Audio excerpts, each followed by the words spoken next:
kidding. Get sensible, get real. I'm so excited for you! There are 1,000,001 people out there younger and cleverer than you. Do us all a favour and stick to the day job, love. The future is just round the corner, waiting for you, and it's going to be perfect. Don't know what that was about. Oh, no. I'm taking action today. I've had enough going on in my head for the last couple of months. By the end of today, I'm going to know what I'm going to do. I'll go and see Annie. She'll help me.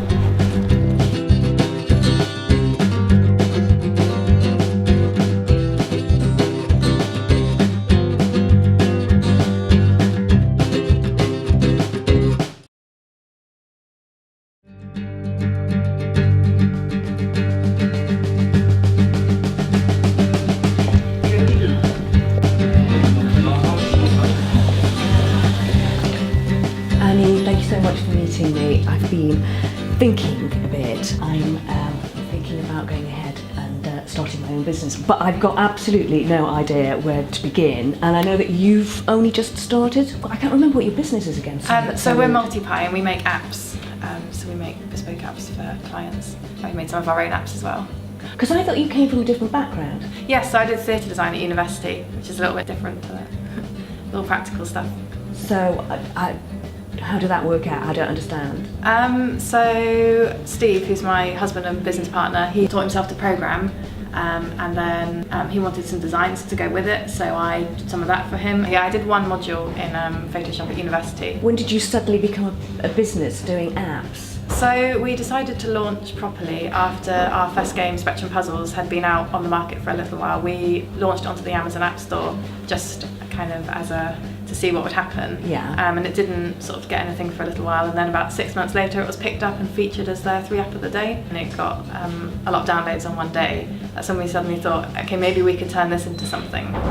And it was sort of from there that we changed our minds and sort of started thinking maybe this is something we could actually do as a business. We had a mentor who helped us to come up with sort of our business plan, and we also had some one-to-one sessions with accountants and sort of finance people to kind of help us on the road to the other side of the business, which is the practical. And so the mentor, did he know what your business was? Was he a specialised person? He actually wasn't a specialist in our area, but Yeah. he had started his own business from scratch. I think he'd done a couple of businesses from scratch. So he knew sort of the first sort of pitfalls that and challenges that we're going to come up against. So he was able to kind of guide us through our first year and a half. You know, my idea is, I think, you know, I'm going to need space, I'm going to need storage, you know, and all of that sort of stuff.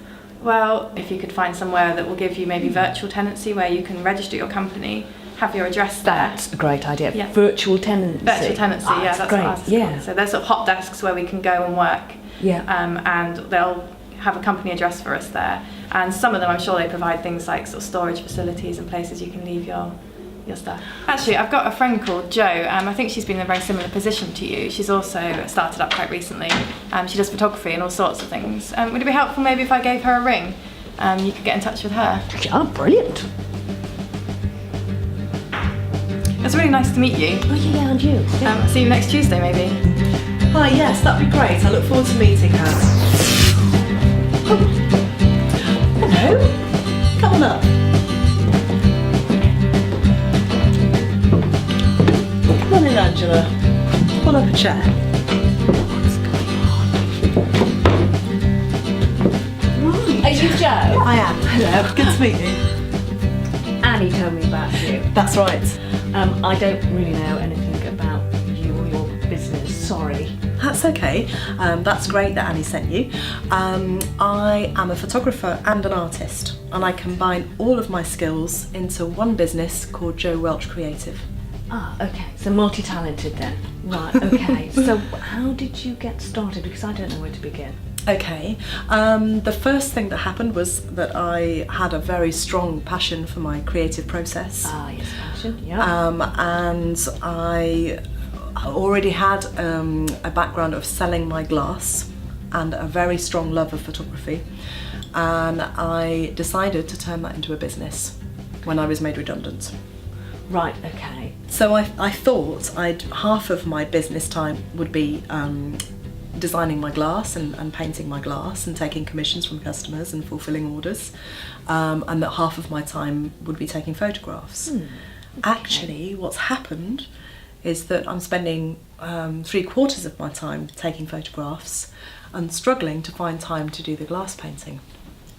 So the business plan might say, okay, that week you're going to spend 50% of your time working on glass and 50% working on photography and marketing the photography, and actually people are phoning up wanting business portraiture and the glass painting's getting pushed to one side. So that's how a business plan can change. It changes according to what the demand is on my skills. So when you get that wave of passion, and you've got your ideas flowing, you've got your notebook, whether you're on a bus, in a taxi, on a train, in the park, you're making notes. All right, so I've got my journal. I've already got my journal. What's the next step? Cool. Okay. The next thing you might want to do is think about how you actually create a business. So there is an organisation in Nottingham called Nottingham Business Venture, because it's not just about your passion.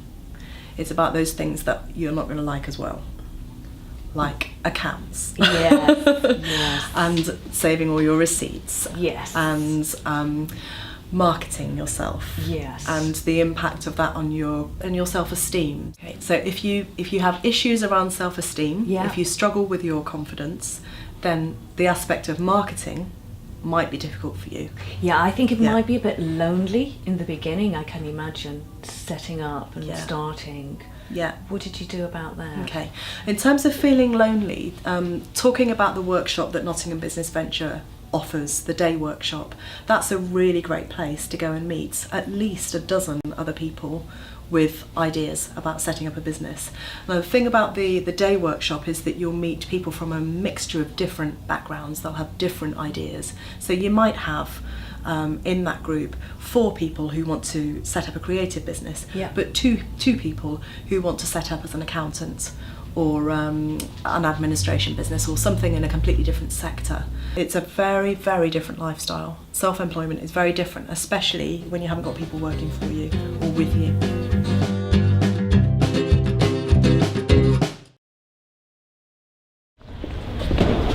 I'm off to go and see Hazel, who's apparently makes jewellery, and I think she might be in this building here.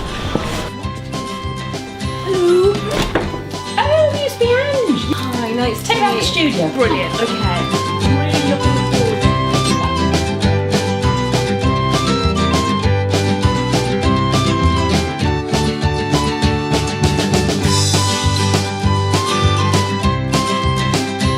Okay, I don't understand that if they're selling this for £60 at a shop, why you don't have a shop? Why I don't have a shop? A couple of reasons. One of the reasons is because a shop is very, very expensive. And we did look into renting a shop, and it was £27,000. That was just somewhere around the corner, and the rates were £9,000. So that was loads of money before we made any money at all. This place, rent-wise, is really, really cheap. And because I've had a lot of studios over the years, I realised that the higher you go, the cheaper they are. Didn't know that. Yes, and I've always been up lots and lots of stairs, and it's not very much money. I invested in more equipment. I decided I needed all the dyes and all of the stuff to make this particular product, and I knew this would make me money. So that's what I did. I then decided to do trade shows and then get the buyers to come to me, buyers from galleries and shops and art centres. And how do you get the buyers to remember you? Well, one thing I do, which is dead sneaky and really, really easy, I give them free things. So when I do the trade shows and I hand out all my brochures and things, and people ask me, and I go, yes, here you are, the price list and all that, and chat to them about the product and tell them what it is. And then I always say to them, why don't you take this to remember what it is? And I give them a free ring. So it's just a little ring in a bag, and it just says, with compliments from Hazel Atkinson Jewellery.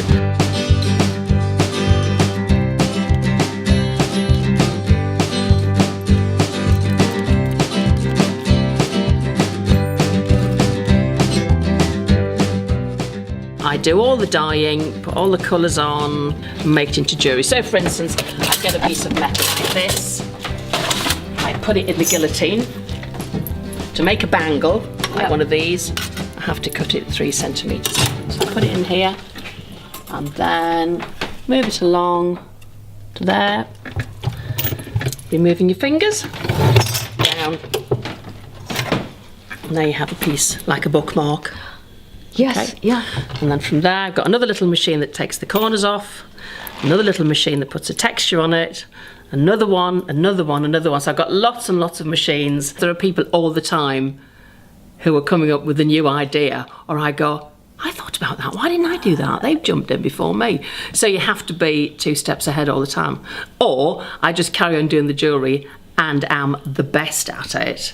And I'm the person that everybody has to come to if they want to buy anodised aluminium jewellery. So, one, if you're going to stick to one thing, be the best at it. Of course. Or you just have to keep reinventing something new all the time. Yeah. To stay ahead. Yes. And every time I do a show, I have to do new things. Yeah. I have to have new brochures, new colours, Yeah. another gimmick, and then people will come back. Because all the shops, all the 200 shops I sell to, they have to have new stuff because all those thousands of customers will come in and just say, it's the same as it was last year. Yeah. So it has to change all the time. And what, do you have a graphic designer who does all this for you? No, what I do is I get all the photos from the photographer. Yep. And then I literally cut and stick it on with a piece of sellotape and draw a little squiggly picture of how I would like it to be, and I send it to the printer. So you use the trade shows Yes, to kind of to do all the as your selling. part of the marketing and your branding. Yes. So okay, there's loads of trade shows. Yeah, tons. More than anybody needs. And expensive? Very. Worth it? Yes, but it has to be. I have to do them because if I didn't do them, then all the buyers would think I died. So that's basically it. Do you know what? This has been brilliant. Loads of things in there that I didn't actually think about before. So I know you're really busy, so I'm going to just leave you to it. But thank you so much. I think you need to see Matt, Rusty Monkey.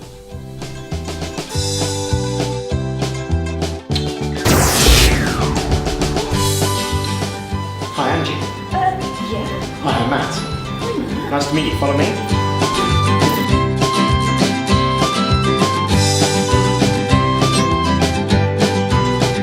We're primarily a creative agency, so we do lots of stuff. Basically anything that a company might want to help communicate, like if they wanted to develop their brand or their tone of voice or their marketing, we could help them with that. So we do graphic design, web design, video work.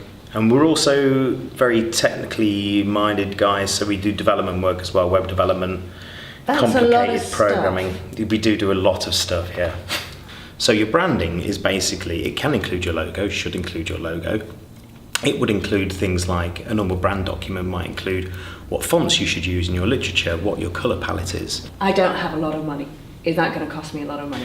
Well, you can get it done reasonably inexpensive if you can pair with a graphic designer who can understand what you need to do. You could have very basic brand guidelines from to start, and as you get bigger, you can develop those brand guidelines. Getting people to fill other parts of your business might be a good way to start, because if you're trying to do everything on your own, you've got the whole weight of it all on your shoulders. Whereas if you've got somebody who might be a bit of an expert that can complement your skills, you might get better traction. One thing you might want to do, for instance, is make sure you get good natural rankings in search engines for your key phrase. So if you're selling painted bananas, you want to do well for painted bananas, you'd have to pay a company such as us to optimize your site, find out what people are searching for to try and get to painted bananas. They might search for custom color fruit, for instance, and we'd want to connect you to that audience. So your site would need to be optimized for that. It's a good place to be. It's a great place. We love Nottingham. From a business perspective, it's good because it's slap bang in the middle of everywhere. You know, it's got an airport nearby, and where we are here in the Creative Quarter and the Lace Market, there's lots of similar companies, so we can collaborate with them. So we tried out the Lace Market house, and we met Nick, who runs the place, who was just a really lovely guy, and he was really keen to use some of our skills to help him in return for him helping us as well. So we helped him with his online marketing and get more people in the building, and in return he gave us a bit of a discount on the rent of the room. So we did a bit of work there and collaborated with the people who we rent the building off for mutual gain for us both. So that worked out really well. Kind of an interesting thing, that kind of mutual exchange of kind of skills. That's kind of might pick that up actually, might you steal that one from you. Because I think, aren't you going to be thinking about branding all the time?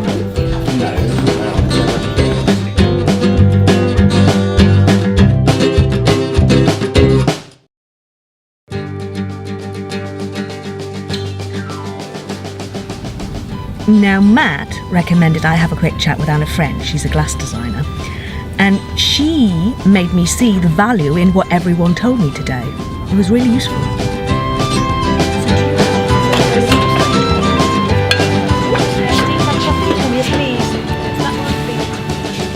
Get some great photographs taken. Get a proper photographer, don't do it yourself. Get a beautiful model and show your product well. Photographers will like it, magazines will love it, and you'll make more money. Use the power of technology, get on social networks and find people in your area who can help you out. If you're feeling like you're losing faith in your idea, or if you haven't got confidence in yourself, make sure that you network. You can do it online or in a cafe. It's important to make sure your brand and tone of voice are correct. It's important to consider where you're working and make sure you nurture a happy environment. Remember that your business plan isn't set in stone. You can be creative and flexible within it. Sustaining your company in the medium and long term, it's important to consider your cash flow. Make sure that the money coming in every month will cover the money going out every month. The old in and out. Don't borrow money unless you have to, and certainly don't borrow money from your friends. It doesn't work. It's important to be brave and get out there and to meet people in your area and tell them about your idea.